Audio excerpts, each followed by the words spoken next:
Nakikiramay ako kay Nori sa aking pinsan sa pagkawala ng kanyang asawa. Condolence. Lakasan mo ang loob mo. Talagang siguro ganyan talaga ang buhay. Ang ikli lang talaga. Kaya condolence na lang sa kay June, sa iyong asawa. Sana kayanin mo. Maging matatag ka. At yun ang maging lakasan mo ang loob mo. Yan hanggang ngayon pa rin ako, parang na-shock ako ng ibalita sa akin na wala na yung asawa ng aking pinsan na si June. Kaya rest in peace, June. Condolence. Hindi man lang tayo nagkita.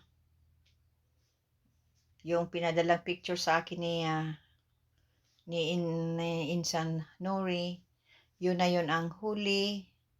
Ayun na yun ang una at huling pictures na makikita ko. Kaya sobra talagang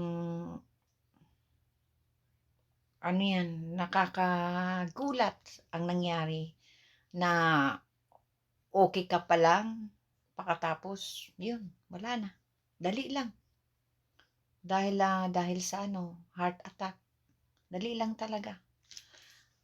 Na okay ka pa ngayon, maganda, tumatawa ka, masaya ka, kasama mo ang iyong asawa, pakatapos yan. Bigla lang na gano'n na nangyari at ngayon, wala na. Kaya, yan ang malaking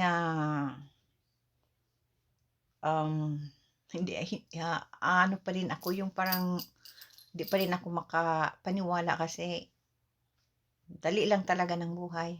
Kaya habang tayo ay buhay, maging mabuti tayo sa ating kapwa, sa ating magulang, sa ating mga kapatid, sa ating mga anak, sa ating mga apo, yung mga kadugo natin. Yan. At pakitaan natin ng kabutihan.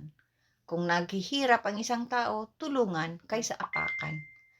Yan din ang mga pinapayo ko sa aking mga anak na magtulungan sila, hindi sila maging mag-away-away o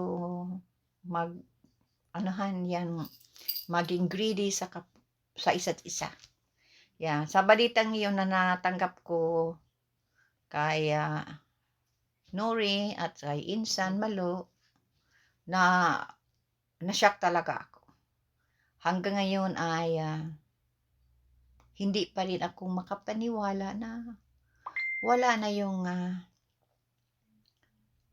asawa ni Insan Nori. Kaya medyo pa rin ako, yung shock pa rin ako. Kasi ay hindi ako makapaniwala na ang ikli talaga ng buhay. Sobrang ikli ng buhay. Yan nga tulad ng sabi ko, tumatawa ka ngayon, masaya ka ngayon, pagkatapos niyan, yan, wala na ang isang tao. Kaya dapat maging mabuti tayo sa ating kapwa. Huwag tayong maging sakim, huwag tayong maging gahaman, huwag tayong maging maano sa pera. Dahil ang ikli lang talaga ng buhay. Yan ang natutunan ko sa araw na ito. Ang ikli lang ng buhay. Grabe. Namulat ako sa na huwag kang magpa-stress dahil ang buhay ay maikli lang talaga. Sobra. God bless everyone. At peace.